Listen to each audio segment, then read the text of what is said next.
Tuesday was supposed to be just another routine day. I had a meeting with a client lined up and was already running late. The morning felt ordinary. Nothing hinted at the whirlwind that was about to turn my life upside down. But as they say, life doesn't send calendar invites for disasters. I was halfway to my meeting when I felt an odd, persistent tug in my mind. Call it intuition, a gut feeling, or just a subconscious nudge. But something urged me to stop by the Brewed Awakening, the coffee shop my wife, Lisa, and I often visited. She wasn't supposed to be anywhere near there. Lisa had told me she'd be buried in work all week. Still, I couldn't shake off the feeling, so I pulled into the parking lot. The cafe was its usual bustling self, alive with caffeine-fueled chatter and the soothing hiss of the espresso machine. Out of habit, I scanned the crowd for familiar faces. My stomach plummeted when I spotted her. There Lisa was, seated in a corner booth, leaning toward another man. Her hand grazed his arm casually, as though I didn't exist. But it wasn't just any man. That would have been too simple. No, it was Greg, our neighbor. Greg, the guy who always lent me his tools with a fake smile. Greg, who also happened to be married to Lisa's best friend, Jenny. I froze. Anger, disbelief, and a bitter sense of irony swirled inside me. The logical part of my brain urged me to walk away, to pretend I hadn't seen it. But the other part, the hurt, petty, vindictive part, wanted action. Stepping outside, I fumbled for my phone and called my brother, Mike. "Mike," I said, my voice shaky, "I'm about to kill someone. Do you have bail money?" Mike's calm voice cut through my storm. "Slow down.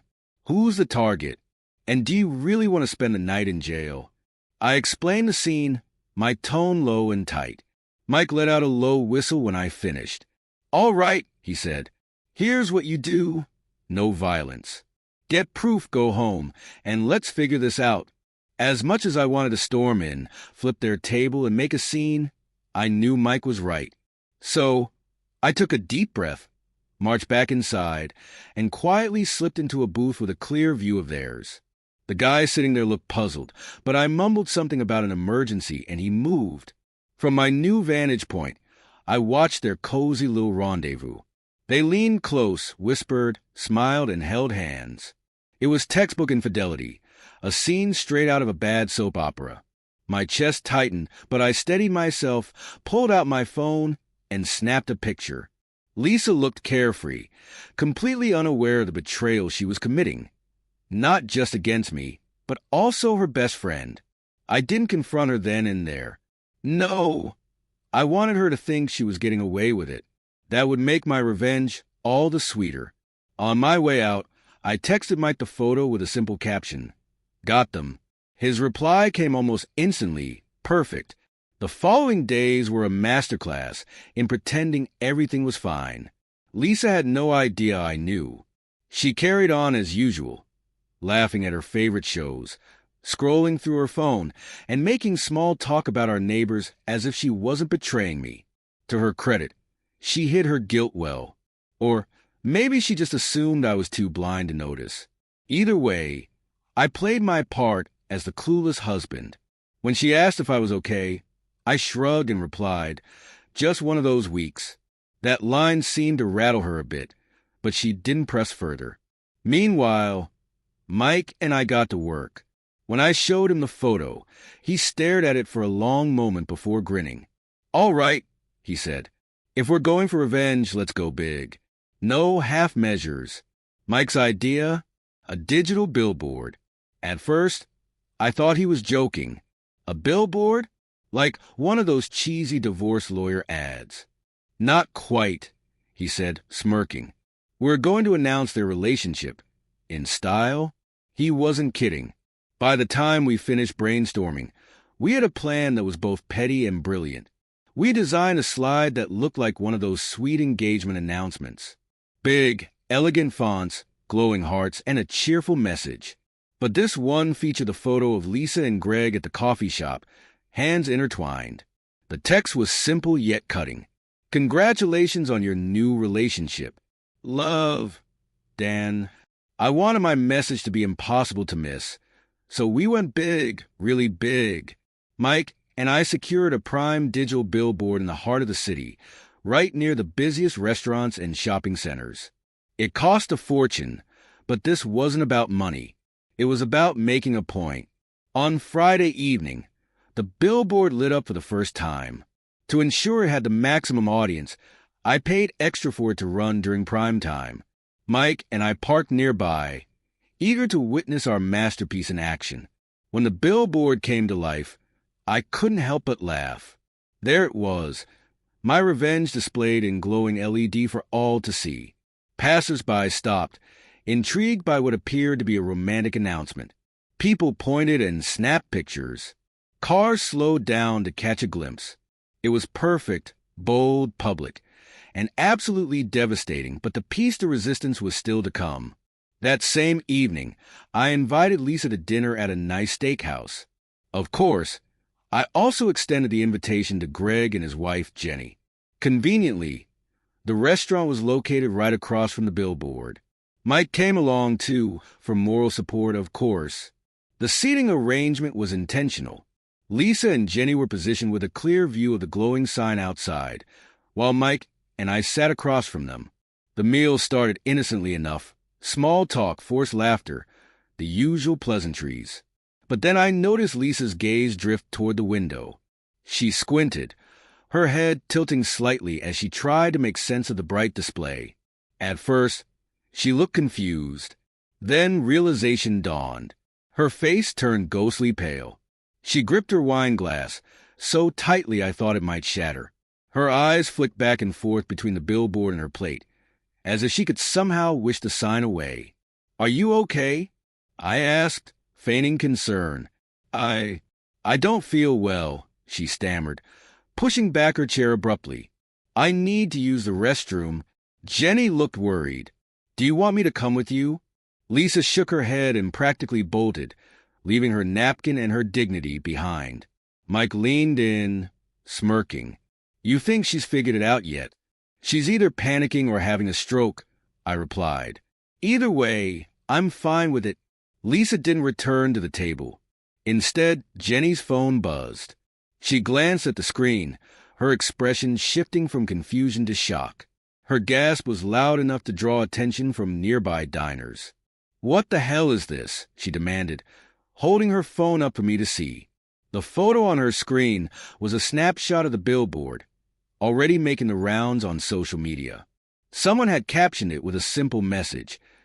"WTF is going on with Greg and Lisa?" I fought to keep a straight face. Wow. That's something, isn't it?" Jenny turned to Greg, her voice low and furious. "Greg." He froze, his face beet red. I don't know what this is. Someone must be playing a prank or something," he stammered, fumbling like a guilty man reaching for an excuse that didn't exist. Jenny wasn't buying it. She stood abruptly, her eyes blazing. "Unbelievable," she hissed before storming off toward the restroom. Greg, looking like a dog about to be scolded, reluctantly followed. Mike leaned back in his chair, swirling his whiskey with a satisfied grin. "You couldn't write this better. You think she's smacking him around in the bathroom yet?" I shrugged. Let's hope she gets her hits in before he tries to slink away. Jenny returned first, her face tight with anger. She grabbed her purse and keys, muttering something about being done with this circus. Greg trailed behind her, his head hanging low. Without another word, they left the restaurant. That left just Mike and me at the table. Lisa still hadn't come back, but I wasn't in a rush. I motioned for the waiter and asked for the check. Just as the bill arrived, Lisa emerged from the restroom. She looked like she'd aged a decade in the span of 20 minutes. Her eyes were red, her makeup smudged, and her hands trembled as she gripped the edge of the table. "Dan," she started, her voice cracking. "Please, let me explain." "Explain what?" I asked, keeping my tone calm and steady. The billboard. The confrontation at home was tense. Lisa walked in looking like the weight of the evening had crushed her. I sat on the couch with a drink in hand, staring at her. "Why?" I asked, my voice cold. Why him? Why anyone? She sank into the armchair, burying her face in her hands. It wasn't supposed to mean anything. I don't know. I felt neglected, I guess, like we were drifting apart. I laughed bitterly, the sound sharp enough to make her flinch. Neglected? You've got a funny way of solving that. Instead of talking to me, you decided to shack up with the neighbors? Lisa didn't have a response. We sat in suffocating silence, the tension in the room unbearable. Finally, I stood and looked at her with finality. I'm done, Lisa. I'm filing for divorce on Monday. Her head snapped up, eyes wide with panic. Dan, no. Please. We can fix this. Fix it? I laughed again, this time harsher. It's already broken. And just so we're clear, the billboard stays up. I paid for the week.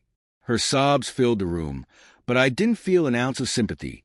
That night, I locked the bedroom door, took a long, hot shower, and slept better than I had in months.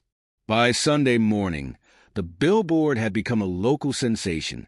People stopped to take pictures, posting them all over social media with captions ranging from shock to outright amusement. It was the kind of scandal a small city thrives on, a suburban soap opera playing out in real life. Lisa barely left the bedroom that weekend. When she did, it was usually to beg me to take the billboard down. Dan, it's humiliating, she pleaded, her voice cracking. I can't even check my phone without seeing another post about it. My friends won't stop texting me. Jenny won't even talk to me. I leaned against the kitchen counter, sipping my coffee like her misery was my morning entertainment. You should have thought about that before crawling into Greg's lap at the coffee shop. Her face crumpled. It was one mistake. Do you have to make it so public? Yes, I said flatly. I do. She stormed back into the bedroom, slamming the door behind her. I wasn't sure what hurt her more, the betrayal being exposed or the fact that I wasn't rolling over and letting her get away with it. Either way, I didn't care. By Monday morning, I was sitting in my lawyer's office. The divorce papers were drafted and ready to go, ironclad to ensure Lisa wouldn't walk away with more than the law required. She tried to call me later that day, but I didn't answer. Instead, I sent her a text. Your lawyer can talk to mine. I'm done. She didn't respond. The fallout hit Lisa and Greg like a freight train. Jenny wasted no time filing for divorce, kicking Greg out of the house, and making it clear she wouldn't go easy on him. Lisa's life was in shambles. She tried to go to work, but the billboard had spread like wildfire. Her co-workers avoided her like she was contagious. A mutual friend later told me she broke down in the middle of a meeting and had to be sent home. The humiliation wasn't limited to her personal life. Greg's boss got wind of the affair and wasn't thrilled about his employee becoming the talk of the town for all the wrong reasons. Rumors circulated that he was on thin ice at work, adding professional consequences to the mess he'd created. As for me, I felt nothing but relief. My life was already moving forward. The weight of Lisa's betrayal no longer hung over me, and for the first time in a long time, I felt freed by Thursday. Greg's newfound notoriety had caught up with him in the worst way. Word spread that he was out of a job. Apparently, having your face plastered on a public cheating announcement doesn't sit well with corporate leadership. I wasn't entirely immune to the ripple effects either. People at work whispered behind my back, and some of my neighbors gave me awkward looks when I walked out the door. But honestly, I didn't care. If anything, I found it amusing. Lisa finally convinced the billboard company to take the ad down by Thursday afternoon, but the damage was already done. Screenshots of the sign were everywhere, and the story had taken on a life of its own. On Friday, Lisa showed up at my apartment to talk. I almost refused to see her, but curiosity got the better of me. Dan, she started, her voice trembling, I'm sorry. For everything. I know I messed up, and I know I don't deserve your forgiveness, but I just needed you to know that I regret it. All of it. I studied her for a moment. She looked like a shadow of the person I had married. tired, broken, and desperate. For a fleeting second, I felt a flicker of pity. Then I remembered the coffee shop, Greg's smug face, and the months of betrayal. The pity evaporated.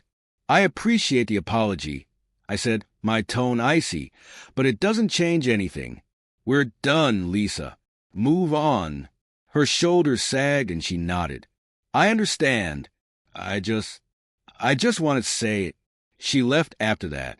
I haven't seen her since. The divorce went through quickly, thanks to the mountain of evidence I had and Lisa's unwillingness to fight. She left town shortly after, moving in with her parents a few states away. As for Greg, last I heard, he was still unemployed. Jenny had cleaned him out in the divorce, leaving him to scrape by in a tiny studio apartment on the bad side of town. Couldn't have happened to a nicer GUI for me. I'm doing better than all right.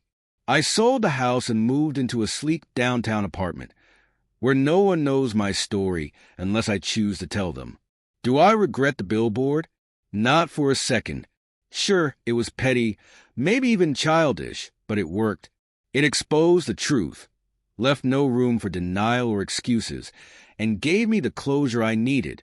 Lisa and Greg got what they deserved. And me? I've moved on, free and unburdened. Looking back, I wouldn't change a thing.